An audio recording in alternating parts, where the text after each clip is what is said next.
for those people that haven't gone and watched a trailer and read the synopsis about what this show's about, can you give them something? It's exhilarating. It's highly propulsive. An action thriller. There's a bag of money and a gun. Who's going to get it? And then there are other really, really nuanced and beautiful moments where it is a family drama. It's really highly relatable content. Zach Balin and Kate Sussman are the two creators of the show, and really intelligent of them to make this show that's really fun to watch. And it's dark. Good guys, bad guys, that sort of shit. But threaded through all of that is this sort of emotional turmoil and this family dynamic that so many of us know all too well, even if we never talk about it. All right, everybody, I got Chris Coy here. This one's special. He's my cousin, and he's a very successful actor. He's been in a lot of different things back in the day.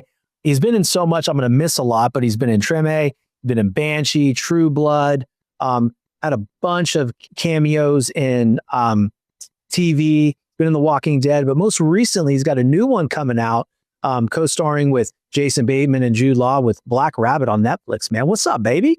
Hey, cuz, God, I love you. It's good to see you. God, I love you too, man. Love you too. Like, how cool is it that as family, we get to hop on a show and talk about your career, and you could be on my show. Well, actually, this is the second time, Sure. but like the first time you were like wearing jorts and the show sucked. And I don't know if we're good now, but I think we're getting a little better. It's just I think some things have amplified for both of us. Maybe a little bit, right? Maybe a little bit, yeah. But no, dude, it's just it's fun that we get this opportunity to do this. So walk me through what's going on, man. Dude, I mean, life's good on the personal side. You know, we're renovating this house. We probably bit off more than we could chew, but we're one room at a time in it, and that's fun. Learning a lot.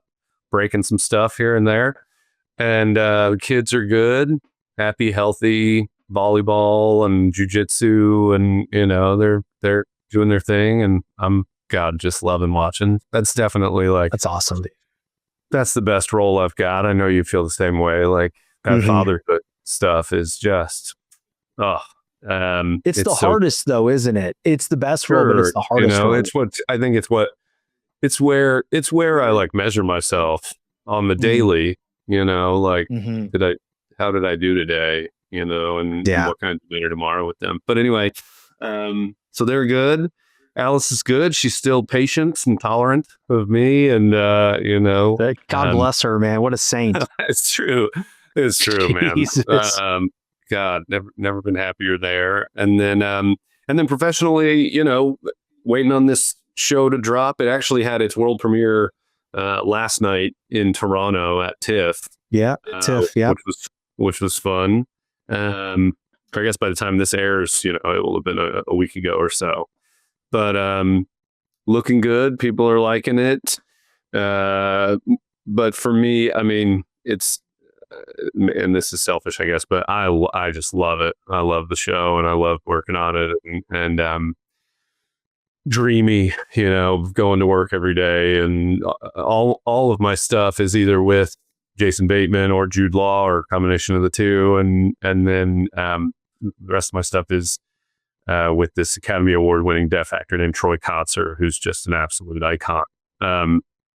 And so yeah, like you get to work every day, and you're with those guys across from you on camera, and then behind camera is like Jason's directing some episodes, or Laura Linney directed 2 episodes, and this guy Ben Semenoff, who was the DP for Ozark, and this guy Justin Kurtzel, who's like this huge up and coming independent film and soon to be just like a huge weapon in the industry director. And then producing wise, you got Michael Costigan and Eric Kay. Like these are all just like, those are huge names, and I know. And it's like such a cool feeling.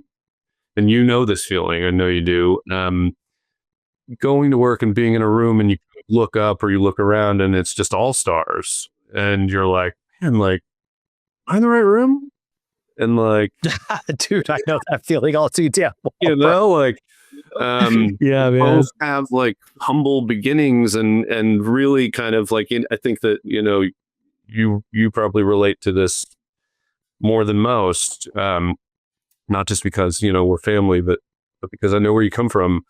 we both like set off on this endeavor. And I think a lot of people that were in our ear who cared about us were like, maybe don't. Like, it's tough. That's hard. It's, and so to end up in this place where your peers are people that you maybe once looked up to, and to feel like, despite that initial reaction of like, am I in the right room, to ultimately feel like you belong there is, Of course, man, it's so a beautiful thing. It's an interesting thing, right? Because you talked about, your most of your stuff on camera, then even behind cameras with Jude or Jason Bateman, right? And so like, you ever think, again, we both are very confident in our abilities, but also times where like you said, am I in the right room? I know you grew up watching Jason Bateman. Now you're sitting here in this limited series with him. What is that like for you? Dude, not even just like sitting with him. Now I'm in this limited series with like a gun in his face being like, shut the bitch. Like, and then they're like, cut. And I I'm want like, to do this my whole life. I'm laying there like, cut. And I'm like, I'm so sorry. Are you okay? And he's like, you ain't motherfucker. Like, he's fucking great. He's funny, dude. He's a talented dude, man. And like on and off camera, that remains constant. Like, really funny guy, highly likable, so smart, and great leader, great director. Just like kind of like one of the boys, like just a good dude. Like you really quickly forget that you're sort of standing next to this man that you've in one way or the other known your whole life and looked up to, and there's always been this separation between you. Yeah, he quickly puts all that to rest and is that's badass. Right there That's a true professional, man. Yeah, That's and Jude is the same way, albeit a different character. Jude kind of glides by you, and you're like, "Oh my god, that's Jude Law." But when he glides up to you, he's just such a good man. They both are, and that's the other thing too. Is that in their personal lives too? Like, we're talking just two family men, love their kids, love their partners, dedicated and loyal and disciplined.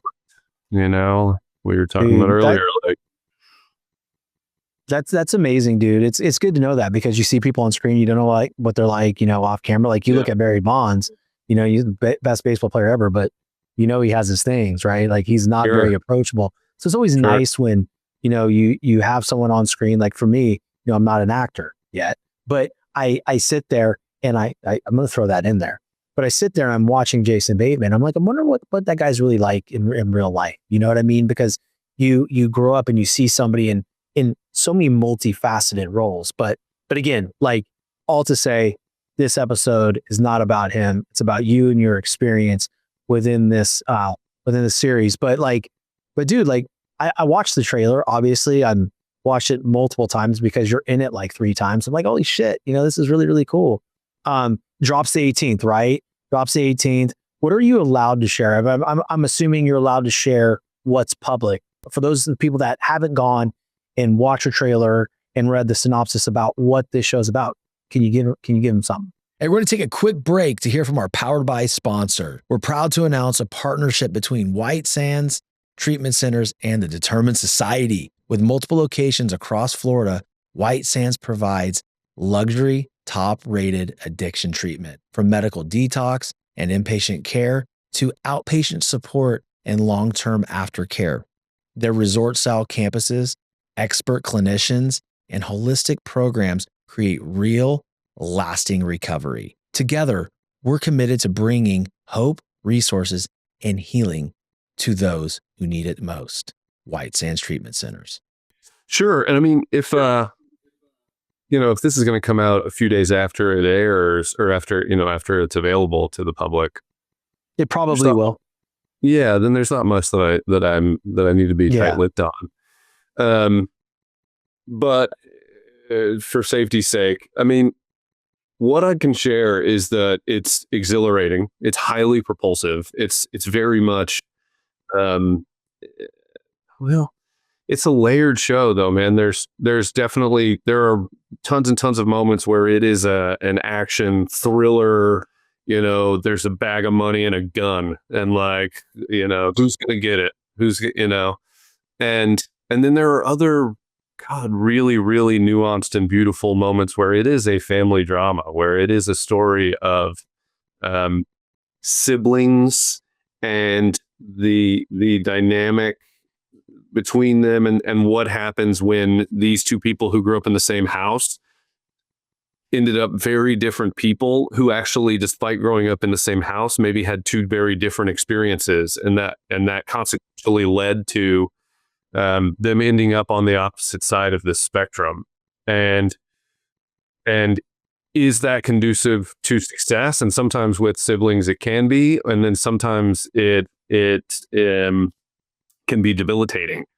And how many of us have a relationship with a sibling or a family member where, man, they're fun to be around, but they're sort of toxic, and they kind of get you in trouble whenever you're with them, or they're volatile, and you might say the wrong thing that might set them off, and then and so the show is really fun to watch, and like I said, really and sort of easy to just get like locked in on.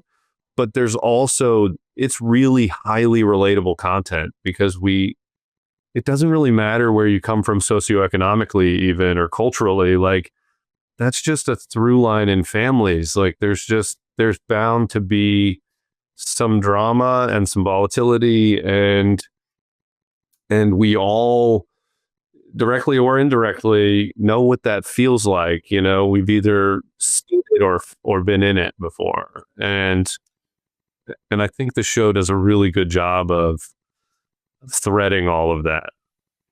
That's interesting, because like, as you're going through that, like, I mean, of course I have Angela, my sister, we have two different definitions of our childhood, and that's not to say hers is wrong or mine is right, or vice versa, but like, every family has different dynamics. And I love the fact that you're pointing out that this show kind of shows that, because, there could be 5 siblings in a house, and every single one of them is going to be different. They're going to view their parents differently. They're going to view each other differently. One's going to be closer to maybe one or two of them, and maybe despise one of them for reasons that are beyond any one of their control. To be quite honest, it's just, the conditioning of the environment. So I think that's interesting, dude. That's a very dynamic piece from what I'm hearing about this film. I'm excited to see it. Yeah, it's cool. And the idea too that, like, those differences can arise in childhood, or as a consequence of their childhood, or even, sometimes I feel like I've got 3 kids upstairs, and they all grew up with the same parents and the same loving home, but they're 3 different souls. Those are 3 different beings, and they butt heads sometimes because of that.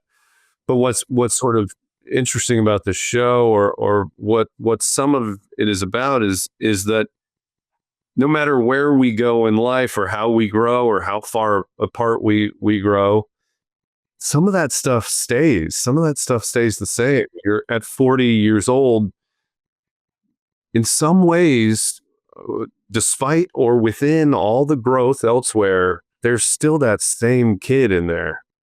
And like, and the same pain or trauma or joy, or, whatever lessons you took from that childhood, like, you carry those things with you all the time. And the show really kind of touches on that, and how much patience do you have for this person, and how much tolerance do you have? And then, like, even if you run out of patience or tolerance, you still love them. You could be like addicted to this bad family member because you just love them, or you feel for them, or where they came from, and so you continuously let them back in. It's very interesting, dude, because we're talking about, we could be in our 40s, we've grown so many different ways, but there's that little boy or little girl that are still dealing with the trauma. It's so crazy to me, because as you're walking through that, like, I can think of many relationships within my family, right? Many of them. And it's like, love them, but it's also, I've grown in so many different areas, but I still hold on to certain things, and it's hard to get through them.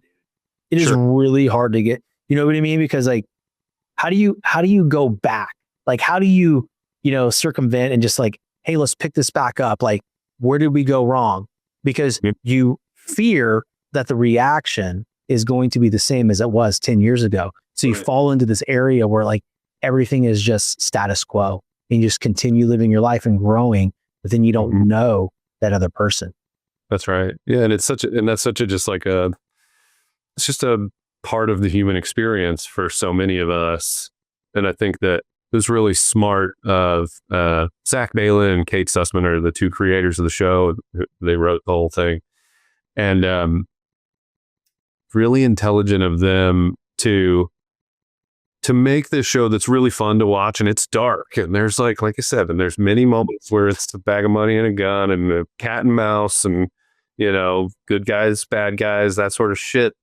But threaded through all of that is this sort of emotional turmoil and this family dynamic that so many of us know all too well, even if we never talk about it.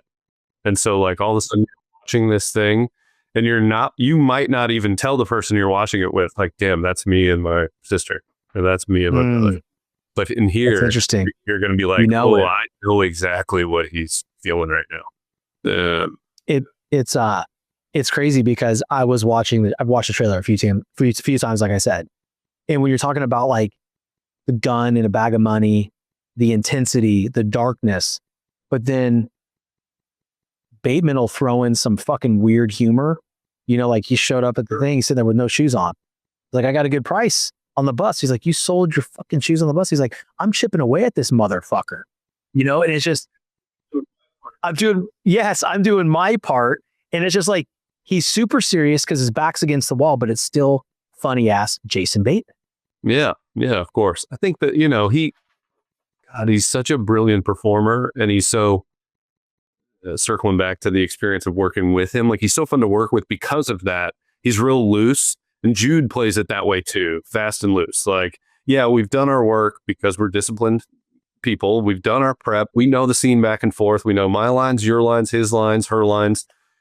Now we're here. Let's let all of that go and play, and we'll just see where we land, where we end up, what comes out organically in this moment. And so many times, kind of what naturally falls out of Jason's mouth is like, it's right on tone, and it's perfectly fitted in that moment and in that scene. But it's also just like, it's funny, and that's such weaponry to have, and he knows that. He's a self-aware artist, and he'll just whip that shit out whenever he wants to, and he'll break you in the scene sometimes. But he's hip to that too. He knows he's gonna, and you break, and he's like, okay, you ready? Let's take it back, and then we go again, and he says the same thing again, and it lands and works, and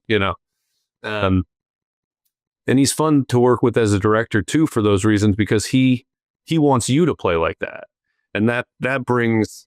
That elevates your own performance, again, as long as you've done all the prep work and you've done your job and you've shown up. Tom Hanks years ago, there's an interview where he said, and I think he said that he heard somebody else say this, but he says, your job is show up on time, know your lines, and have an idea. And unfortunately, there's so many times where I've ended up on set and whoever I'm across from hasn't done those things. It ultimately just makes it's not good for them. The rest of us will figure out a way around that.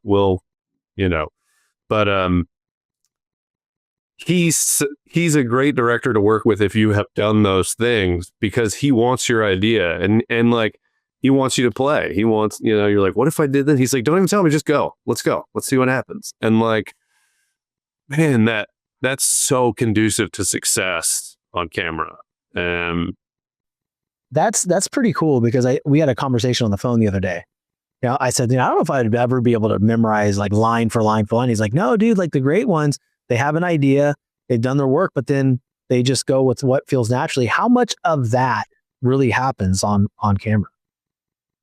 A ton. I mean, it can be specific to the set. There are certainly sets you're on, where it's a little more rigid, where it's a little more or a lot more about the writing. And, like we work on a David Simon show, like Treme or the Deuce. You don't mess with David Simon or George Pelecanos' writing because they're brilliant, or Richard Price. Like, you're talking about, these guys are novelists and journalists, and like words are their weaponry. And so like, don't mess with those because there's rhythm and beats built into the words. It's like Shakespeare. Like just say the text. Just you know? do it. Just memorize the shit and do it. And do it. What did you this character, your role that you played in this series, what did you learn about yourself? Because I know like a lot of times, man, talk about actors and actresses, they take on the role, right? They take on that personality. Was there any of that going on? And basically like what did this role teach you? Yeah. What's great about Babbitt, my character's name is Ryan Babbitt. And a lot of the times in my career, which I'm grateful for, I've been really lucky to do a lot of character work. Like I've played a lot of characters and or real people that didn't look like me or sound like me or walk like me, or and certainly in my more villainous work, like that didn't feel like me at all, where I'm doing mental Olympics to justify their actions because every bad guy thinks he's saving the world in his own way. Like bad guys don't think they think they're the hero. And with Babbitt, I didn't have to do a lot of that, or I didn't have to do much like soul searching to find this guy, because he's a smart guy who's maybe too smart to be this like callow, amateurish criminal, but he got into some trouble right out of high school, and so he couldn't go to college, or he could go to college, but he didn't think he was going to be able to get a good job because he spent some time in prison, and he gets out, and what he has done while he's in prison is he's developed a relationship via loyalty and keeping his mouth shut to this crime boss played by Troy Kotzer. And so that's obviously different from my life, albeit that I had some checkered years and I had some moments, and so I could pull from those experiences to relate to Ryan. But other than that, he's really like, he's a good man who's ended up in an unsavory profession. And he's doing his best to like get to a higher place in life, which me too. Like I'm just trying to elevate every day. I'm just trying to, what can I do to make this all work a little smoother and be a little easier, and Babbitt is doing the same thing. But oftentimes with characters, I like to find a way that they're a better man than me, or they're better at something than I am, to then give me incentive to like get better. Like, let me not only, take this character and try and deliver it properly on screen, but how can I utilize this character work and capitalize on something to better myself? And I could go into the ways that other characters have done that for me. But with Babbitt, I felt like he's more disciplined than me, maybe.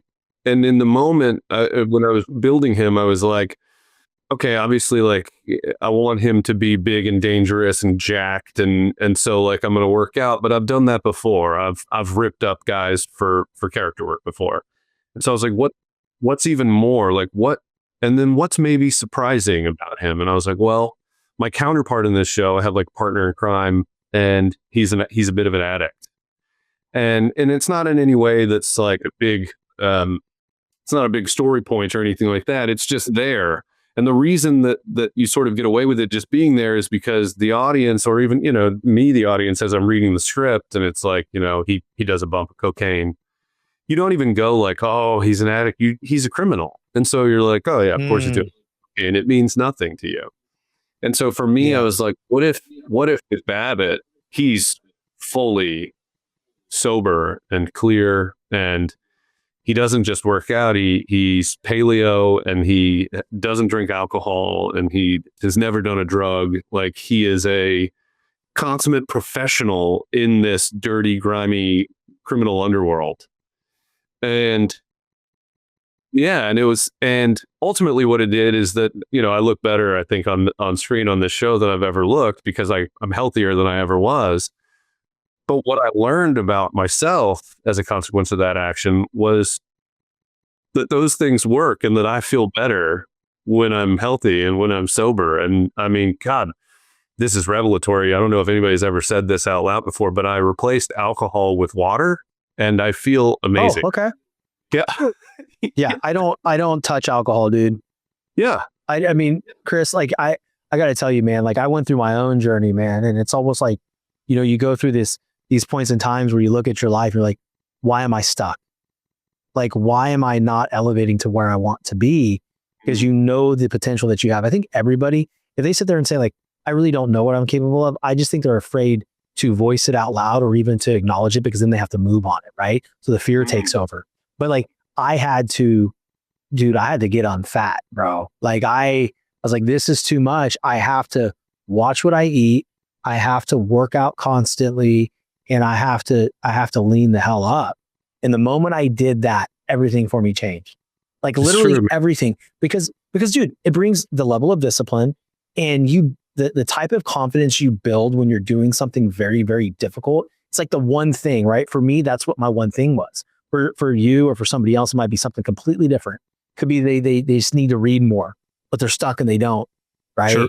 And once you take care of that one thing that cleans up your side of the street, like you never grow to a point that you're supposed to.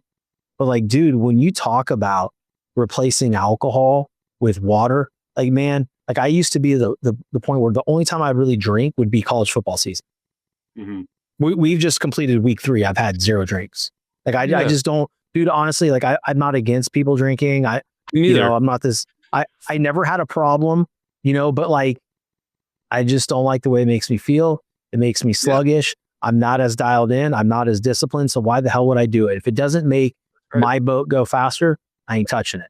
Right. And I'm okay with the language that I've gotten older and it affects me more or whatever. Like, you know, I just know that similarly, you know, you're talking about football season, like yesterday, you know, opening Sunday, I'm at a buddy's house for like football day. We're all watching. 3/4 of them are beer drinkers, bourbon drinkers, whatever. I don't even think anybody noticed that I drank 12 seltzer waters, you know, and nothing else. No. But I would have noticed had I had a beer, and I just don't have a desire. That's not necessarily true. It's not that I don't have a desire to have a beer every now and then or something still, but I just know that I don't really need it, and that like I'll feel better tomorrow if I don't. And I have kind of gotten addicted to that. I've gotten addicted to feeling kind of better every day. And in my workouts, like it's just like kind of like you said, man, like once I eliminated that thing, it's wild how societally, like we're sort of conditioned, even via movies and television shows or whatever, like just people are always drinking. They're just always grabbing a beer, drinking, you know, and again, I got no issue with anybody who drinks, you know, to each their own, but we're sort of conditioned to think that like, it's not really that big of a deal. And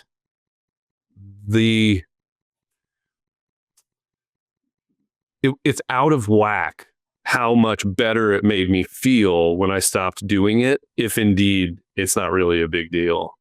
And I was lucky physically, like you said earlier, like, you know, I've always worked out and I maintain pretty well, and via my occupation, like it pays me to stay fit. And so I stayed fit through those years while I was still drinking. And so I didn't have this in the mirror reminder that like, yo, that you should stop doing this. But it's still, man, like as soon as I stopped, like I wake up better. My workouts are easier. My progress after the workout comes faster. My thoughts are quicker and clearer. My vocabulary increased. Like it was like in so many things, like just started feeling like, oh, all of my functions are operating at a higher capacity now. And well, now you can do your job better too. Exactly. Like, why would I ever go back? You know, it's like I turned up the volume cerebrally a little bit, and now I'm addicted to that feeling. And you know, God, I love that, dude. Dude, turn up the volume cerebrally. That is a great explanation for it. I'm just so much more in touch with certain things. like even my intuition, Right. like I'm very locked in on it now. Whereas before, I could be wrong about, I'm not saying I'm 100% on. I'm not. Yeah. Jackie will tell you that she's way more on intuition than I am, but like, How many I figures? can How many literally figures am I holding up over here? 17. It's just one. So just one. Dang it. So I was missing just the one. There he is. Chris is finally here. Threw me the bird on the camera. God dang, man. I love you. I love you, man. I'm really excited to see this, man. Like, okay, so you said you loved it. You said you loved it. You got to screen it. You've seen it. Yeah. Everything. I almost asked you last time, I'm like, give me your login to your Netflix, bitch. But no. Yeah. Hey. They're hip to that. It only works on one device.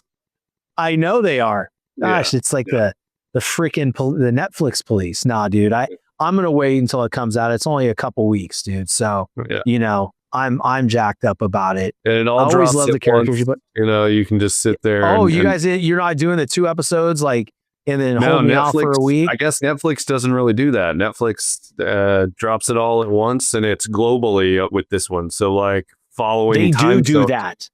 Yeah, they do that on the damn Love Is Blind. It pisses me off.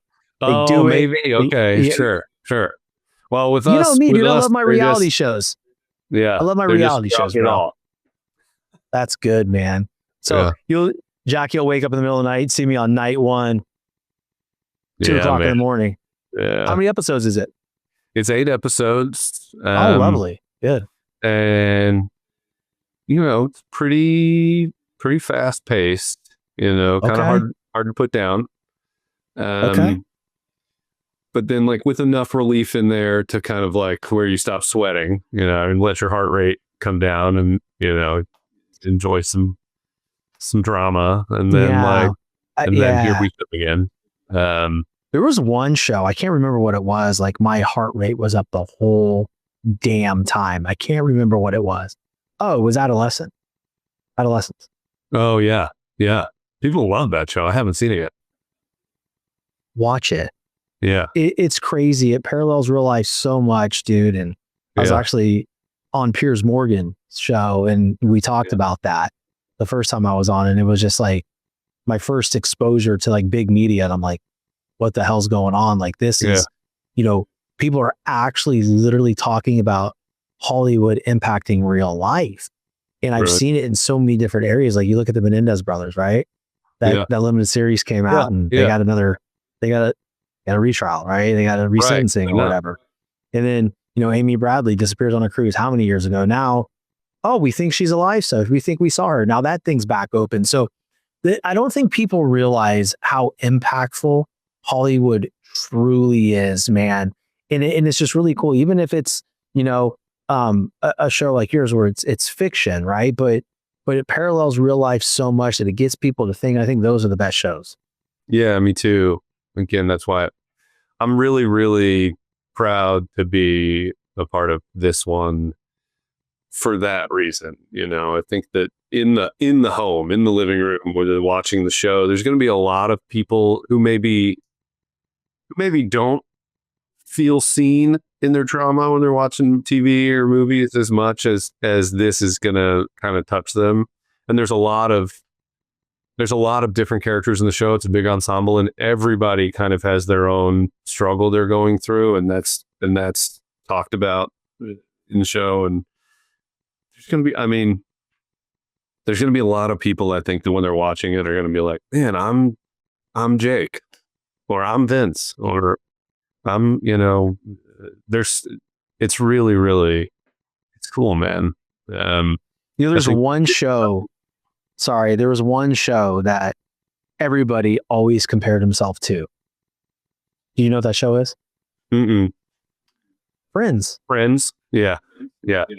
You're you know what I'm talking about? Like somebody's like, oh, I'm Joey. We're like, nah, bitch, you're Ross. Yeah. And I was going to say, everybody thinks they're one person, and anybody around them is like, no, you're definitely Chandler. Dude, my wife goes, and of course, Jackie, but she goes, who am I? Who am I in this? I'm like, are you serious? And she goes, yeah. I go, dude, you're fucking Monica. You're OCD. I was just going to say, Oh, 1000%. It's She even 1000%. even like kind of looks like Monica or something. There's like a little Really? bit of. I think so. I feel like there's a little Dark bit of hair, Monica maybe. in there. Yeah, maybe. I let her know that. She's like, I'm Hispanic. Courtney Cox is not Hispanic. Yeah, we know. Like, oh, here we go with the Hispanic card. Okay. Yeah. Heard. Yeah. But dude, as we start landing the plane here, I think I read somewhere that you have something else coming out in 2026. Are you allowed to talk about that? Sure. Or Yeah. That was which I shot at the same exact time, which was maybe the most baller I've ever felt. Like that's badass, dude. I was in New York shooting Black Rabbit, and they would have to like schedule me out and wrap me so I could race to the airport, hop on a flight, fly to Atlanta, and then film this movie with Anne Hathaway and Ewan McGregor. And it's called Flowervale Street. And they've released some photos and stuff, so I can say that it's like it sort of presents itself as like a family drama, but then at a certain point it becomes this epic dinosaur film. Oh, really? That's interesting. Yeah. Were and you so a T-Rex? What's that? Were you a T-Rex? Pterodactyl. Oh, duh. Yeah, I got wings, baby. Yeah. We got wings. But so yeah, that'll come out in it's like a year from now. It's like August of 2026 because it's an IMAX release, and so for whatever reason that incentivized them to lock in this date quite a bit down the road. But that's cool. Yeah, it's fun. Got to Anne Hathaway. I got to play a bit with her and Ewan McGregor, and that's sick. Both fine people. Ewan and Jude were roommates when they were in their early 20s in London. It was the two of them. No way. Yeah. The two of them and Angelina Jolie and in one apartment, one house? One flat in London. Wow. And Johnny Lee Miller, who ended up marrying Angelina years later. But the four of them are all in this apartment in their 20s before any of them made it. And so wild. Ewan was like telling me stories about, Jude was like the loser who's sleeping on the couch who never paid his rent.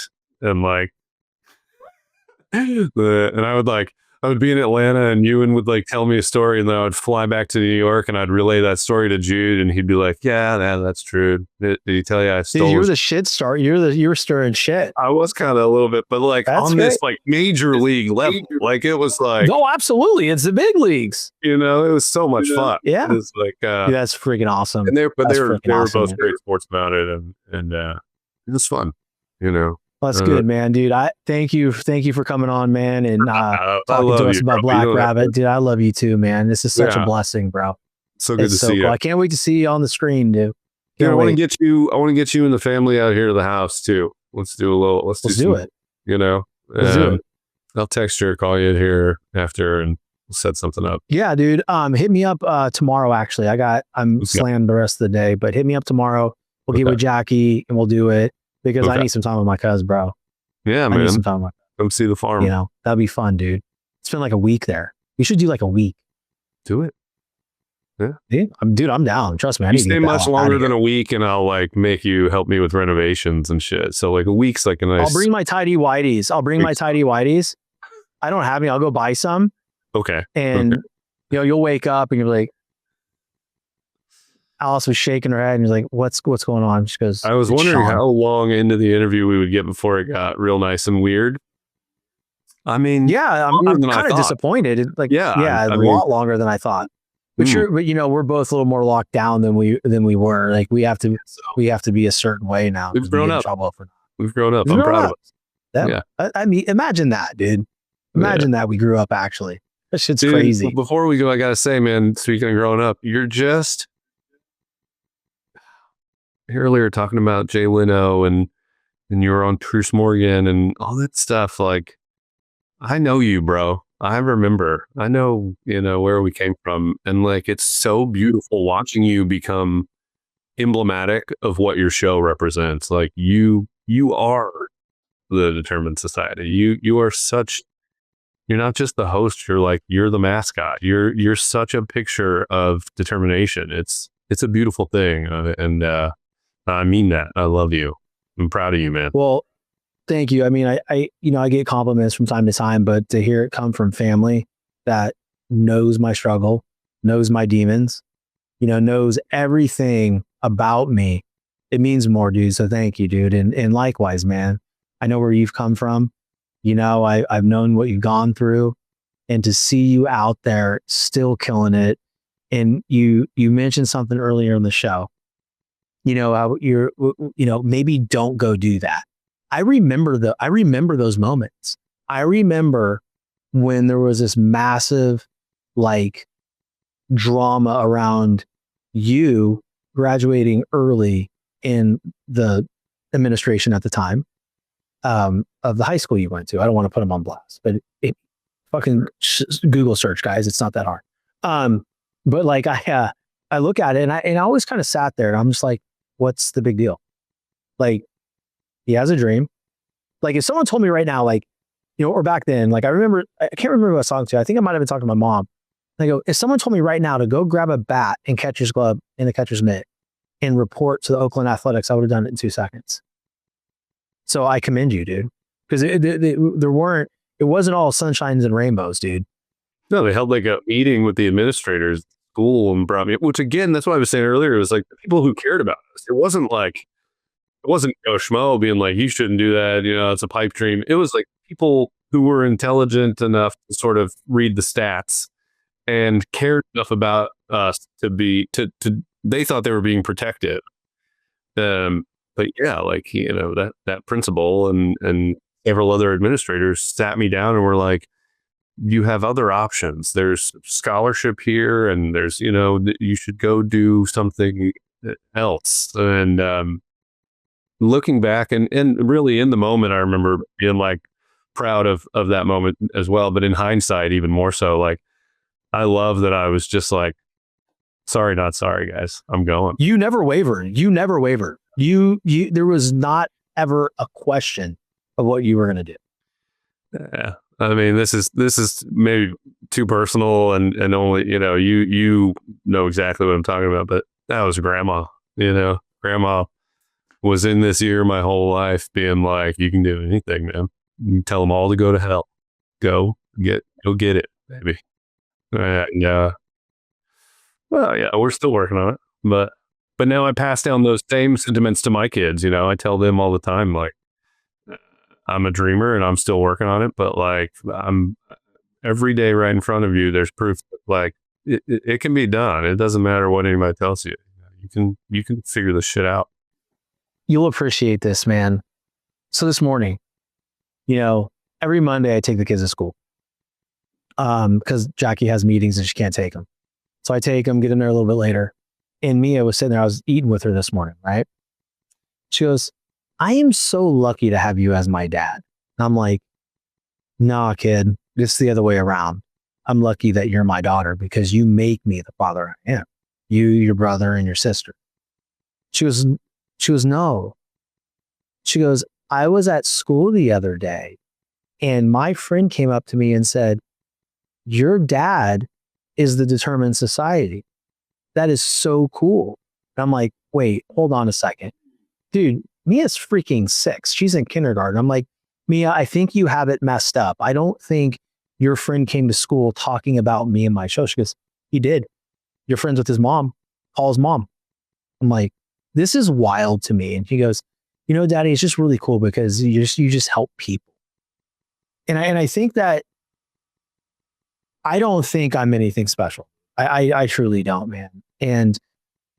But when you're saying like you pass it down to your kids, it came up with that thought because, I have 3 just like you, 2 girls and a boy. Dude, our karma, 4 girls between the 2 of us. Jesus Christ. But I look at it and it's just like each one of them has their own set of abilities and talents. Like Mia for her entrepreneurship project,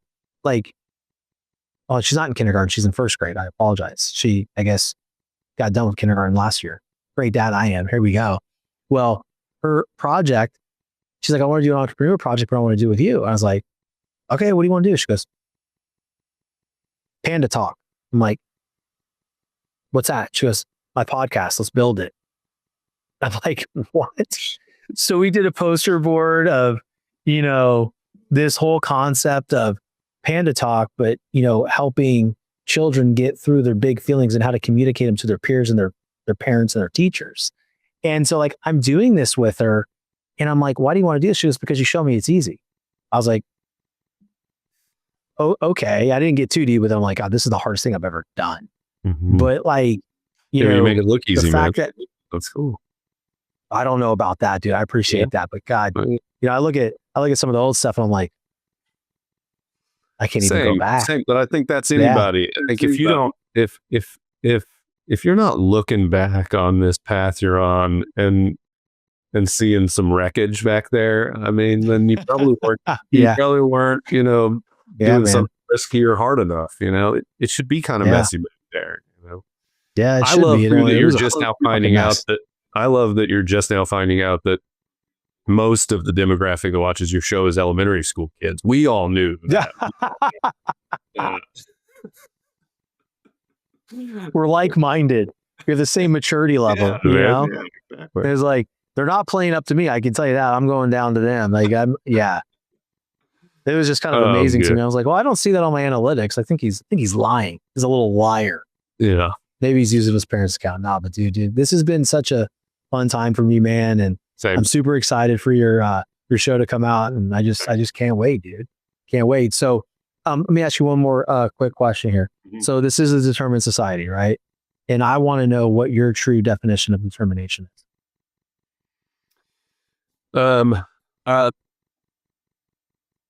I think that this goes back to, this is sort of a theme throughout what we were talking about, I feel like, but it's always discipline for me, man. It's that motivation comes and goes and is an externally created force. It's, things around you are going good, or you see something that you're inspired by and it motivates you, or, the inverse, life's been exhausting and you're tired and you're unmotivated now. But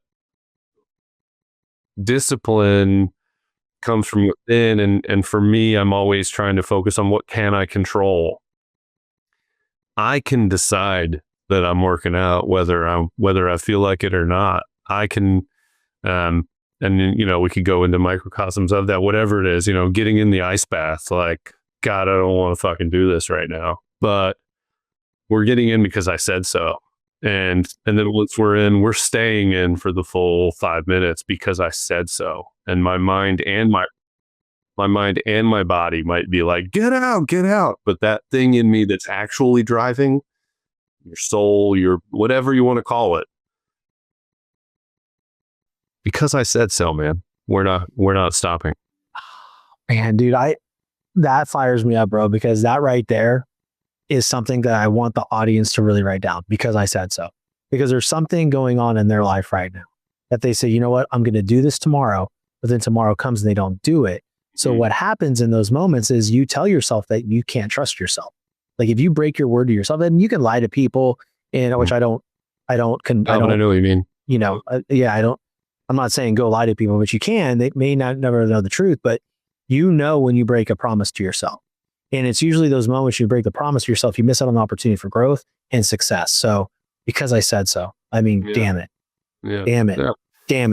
That's it. And consistently doing so. I think that the other, I quoted Tom Hanks earlier. I might as well do Denzel too. Those are my two favorite guys. And I go back to this a lot. Denzel, and he has been filmed and quoted saying this in multiple venues and scenarios, but he says, dreams without goals are just dreams, and ultimately they fuel disappointment. And on the road to achieving your goals, you must apply discipline and, more importantly, consistency, because without commitment you'll never start, but without consistency you'll never finish. And that is, I think, a huge part, or that philosophy, the idea that aside from my discipline, the only other highly crucial ingredient is consistency, because I can be disciplined today, but if I'm not tomorrow, we're fucking up. So Yeah, it's not what you can do once, man. It's what you can do repeatedly, for an extended period of time, long after the emotion wears off, right? Like that's the key. That's the key. I didn't want to do rack pulls today. I didn't want to do sled pulls. I didn't want to do belt squats. I wanted to do arms, but I did the thing that I didn't want to do. Yeah. Like that's the key. That's the key. So, all right, my man, I appreciate you, buddy. Hang tight after we're done recording. But for the audience, Black Rabbit on Netflix, go check it out. Go check my cuz, Chris Coy, out and send him some love. Until next time, guys, stay determined.